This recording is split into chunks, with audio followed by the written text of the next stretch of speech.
You're welcome back. This is Newsfile. It's your most authoritative news analysis platform. And here on Newsfile, we put Ghana first. It's been a week where there's been a lot of talk about Assin North, Gyampo.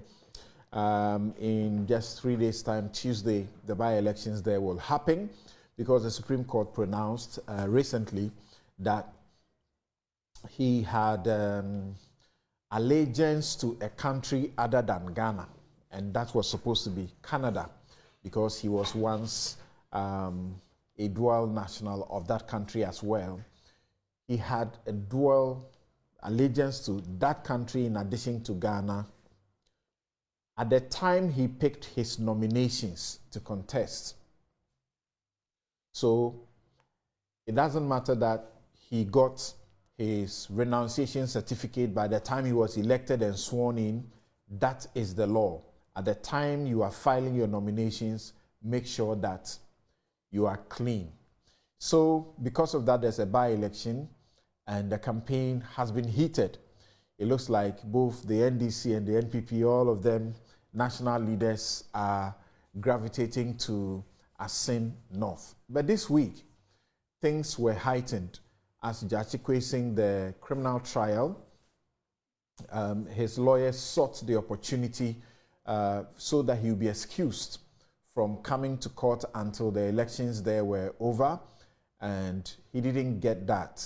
And then applications started flying. Eventually that was determined yesterday. Even though it was determined against, the application was not granted, the NDC says they got what they wanted. After all, he's not going to, the daily sittings will not start until the 4th of July. So let's begin the discussion. On that note. Prof. Gyampo, start with you on this. Some say, well, the court or the judge brought all of this brouhaha on itself, because if at the earlier date, when the request was made that the court should consider the fact that there's a by-election, he has to, campaign, and therefore he should be excused until the by-elections had been done, so that at least from the 29th he could be attending court. If the court had agreed at that time, all these brouhaha would not have come up with accusations that, the judiciary was sort of in cahoots with government to deny him the opportunity of campaigning and all of this. What do you say? Well, thank you. That was my view initially when I heard that Gyampo's case was going to be heard on daily basis, and that even if he's supposed to be campaigning, he will be asked to be part of the court process because the case is criminal. I thought it was quite, it deepened the perception that, look, the judiciary is being manipulated in a way to give a certain advantage to the ruling party's candidate in this by-election. But I am happy that some of us spoke publicly against this, and I'm sure the judges, they live in society, and so sometimes they also listen to comments and the sentiments and mood of people. So I am happy that at least in the subsequent ruling, I think they have said that the guy can go about his campaigning while the case hearing, goes on. So it is good. The judiciary itself has a responsibility to work in such a way that it will repair its own image in the eyes of many Ghanaians. Because there are so many Ghanaians who feel that judicial independence has been quite is getting sacrificed, day by day. And so some of these second views or second rulings or verdicts coming from same judges would help in repairing the image of the judiciary as a whole. So I wouldn't want us to hit them hard too much, because the judiciary is all that we have. And when it gets but the question is, the question is that two lawyers make an argument. The NDC's lawyers make the argument that there's a by-election, so give him some space. the Attorney General is in court. And he also makes the argument that don't let him determine how things will go on in this court. We must have a speedy trial. And the Attorney General's arguments win the day. Why should that be stretched to these claims that it is the judiciary that is sort of working with the government to frustrate someone? The argument that Gyampo is contesting an election and that it's a national assignment and that he wasn't running away should have been compelling. You know, people have won elections while they were even in prison.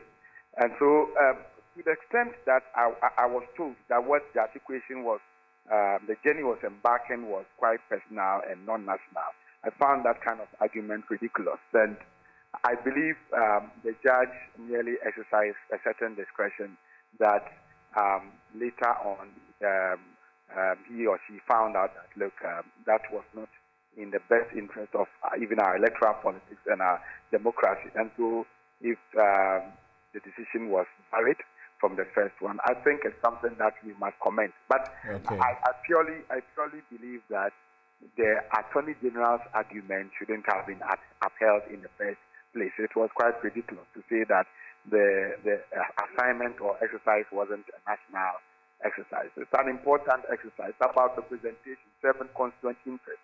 And so I thought the judge could have disagreed right from the word go with the Attorney General. But they have a lot of discretion that they also exercise. So right. If they exercise that discretion and later vary the discretion, I think it's all good for Madagascar. Okay. Yes, so now these elections, from where you sit, why is it almost like a do-or-die affair for the two parties?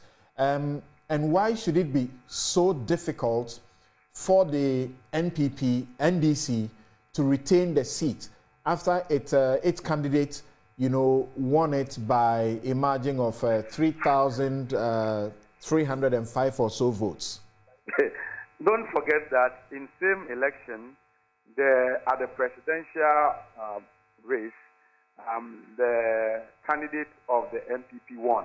So the NDC won the parliamentary seat there, and then in the same election, President Akufo won.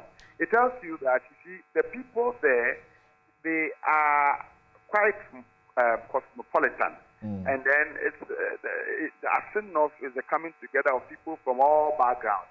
And so they are quite discerning, they are quite rational, and it can swing anyway. Don't forget also, if you look at history, NDC has won the seat, NPP has also won the seat on several occasions. So it's a keenly contested election. And the other bit is that he who wins this particular election would have a certain bragging right and will have a statement for Ghanaians. NPP is seeking to break the 8. If they win this election, it would help them to propagate this particular statement. NDC is seeking to take power from the NPP, and they are saying that the NPP has disappointed Ghanaians, and that Ghanaians should give them another chance to come and govern the country. If they should win this election, it would also be a plus for them in terms of the message that they want to canvass and deepen among Ghanaians. And so it's a keenly contested. It's already their seat. So why should it make any difference? Yes. Well, it's a fact. It's a fact that Akufo-Addo beat Mahama there in that same election by over 1,000 votes. Well, it is their seat, like I said. It is their seat. But to the extent that they didn't vote, they voted skirt and blouse. Split ticket voting was what they did. The extent that they did that, it should tell you that the people could vary their views and their voting patterns depending on how things go.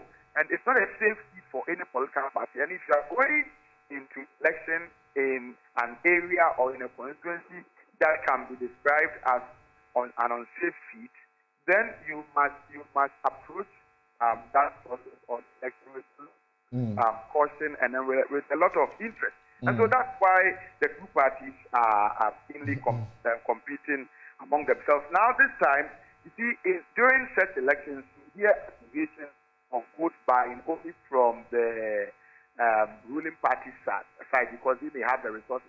But this time, what we are hearing is that the accusations of vote buying across the political divide. They are all doing all they can to. But it's a fact, isn't it? The opposition cannot outdo the governing party if they are buying votes. They can't outdo them in terms of vote buying. But the point is that vote buying, no matter how little it is vote buying, and it is something that undermines the expression of the popular choice of the people, and it's something that we must not sort of support or countenance or tolerate, as a people in Ghana. And the possibility of such keenly contested elections to generate in violence is always high. And so I would call on the police that just as we did in the lead up to the Kumewu by-election, I know that an unfortunate incident happened, and one of them was sadly murdered this week, and many of them are grieving. But I would urge Dr. Dampare that he should assemble his men to the place and make sure that they are proactive so that the competition does not degenerate into violence. Okay, thank you.